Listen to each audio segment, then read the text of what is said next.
Welcome to a video from thedigital.com. I'm on a road trip. I'm off to the Centre for Computing History Museum in Cambridge for a TDL meetup. Just headed down the M6 on my way to Cambridge. Okay, arrived here at the museum now, so just waiting for Richard and Garry, and we're going to take a look inside.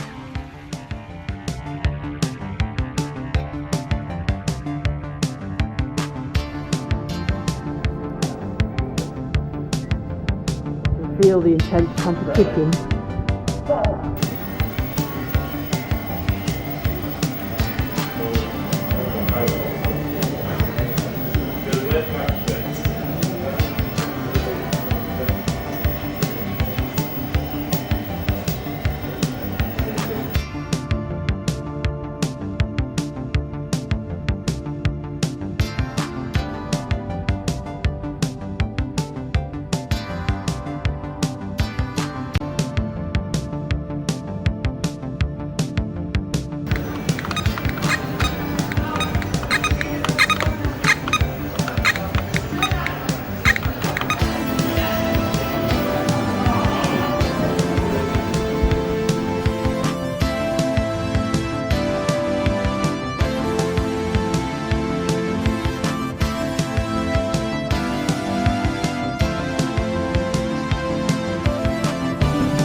Laser discs that go into the machine here, which look like that, but without all this on it. They store the data is stored in the analog domain, so that allows you to select one side of the disc and zoom in to an area, and then you can get information about that particular area and look at photos and things. Well, that was fantastic trip round there, and a really good guide from Jason as well. Oh, excellent stuff. Superb, really good, a real enthusiast. Yeah, and you can really see his passion and enthusiasm for it as well. Yeah, definitely. So I think seeing some of the bits and pieces that I'd never seen, like the working QL on was quite nice, because my QL is not working properly at the moment. But was there any rarities on there that particularly stood out for you? I mean, for me, it was some of the components of it. I mean, there were some PCs and some things I've never seen before, like the Climax Sinclair stuff, but also it was things like the dev kits for the original iPhone, that kind of thing, and also there was a chap working on the Elliott 903 as well, which of course is a very old bit of hardware, and just seeing it all opened up and them going through, working out why it's failed, because they want to keep these things running as long as possible. Yeah. So there's I mean, I can't really pick a thing. I'd say the whole place is a highlight, really. It is. I mean, it's brilliant to see it all. Things that get me, it's like the fact that they can replace them with the RAM chips still. Yeah. On top of it. Yeah.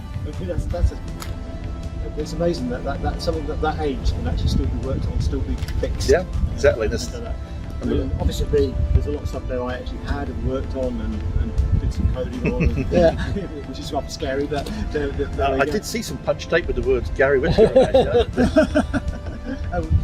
Yeah, I mean, there's a paper card in there, it looked like a punch card there, which looked like stuff I used to use as well. But yeah, I mean, this is a great place to come. I think it's definitely worth an afternoon of anybody's time. Yeah, and what's amazing is they've managed to keep it all. I mean, I came about 2-3 years ago, before obviously everything happened, and it hasn't really changed much. I mean, they've been able to keep everything still accessible. It's all still hands-on, although it is protected now. But you can still get your hands on all this gear and play with all the gear and still work, which, I mean, you kind of, in this day and age, you think, oh, well, everything's going to be behind perspex and, you know, it's be hands off, but it's all really still very interactive. There's no arrows to guide you around. Yeah. Obviously, they control the numbers and they clean things down very carefully, but I was just really impressed that you can still do that. It's great. It's really good. Yeah, I should say though that those plastic sheets that you see in the video, they were over the computers. They weren't stopped using. They were there, so you could use them, and they're taking those away, aren't they? And then clean. Yes, I tear myself away just now from a BBC B that's again plastic, a plastic sheet of the keyboard, and I was tapping in the basic listing that I remember from school and stuff. It was great. Yes, yeah. So I think we're actually going to become more critical as we start to lose bits of our history, pre-1980s, all that, the data stops being readable or even accessible. So this is why this kind of place is so important, I think. Certainly is. It seems funny to see some things, relatively new things like the PlayStation 2 and the Xbox. The original Xbox in there as well, which I wish I kept mine now. If you ask certain generations, they're not relatively new. Well, exactly. Yeah, I mean, Xbox One is really Xbox One. Come on, Series X now, surely Series S. Yeah. Indeed. And and then you see the Spectrums and everything else that just takes us right back. So I think it's great for people who've played with this stuff before to reminisce with it, but it's also good for anybody that's not seen it, for kids to see how far we've come. Well, exactly. I mean, I'd say they've got a great range because they've got, as Jason pointed out, they've got the home computers that we remember, the Spectrums, the Big 20s, the Commodores and things, and they've got stuff that's older than that, which our parents probably began to use, like the Elliots and the very old compatibles.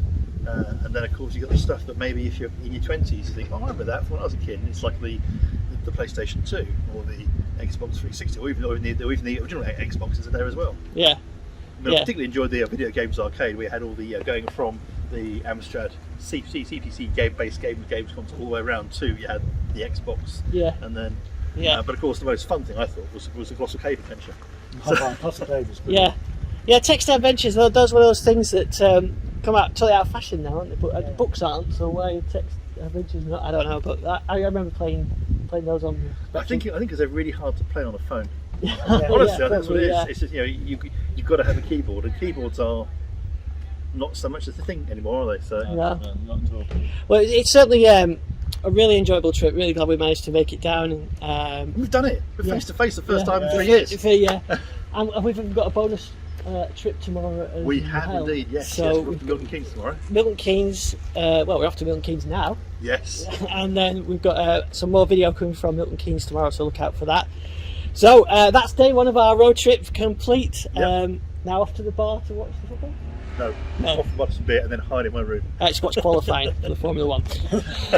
Okay, see you tomorrow. See ya.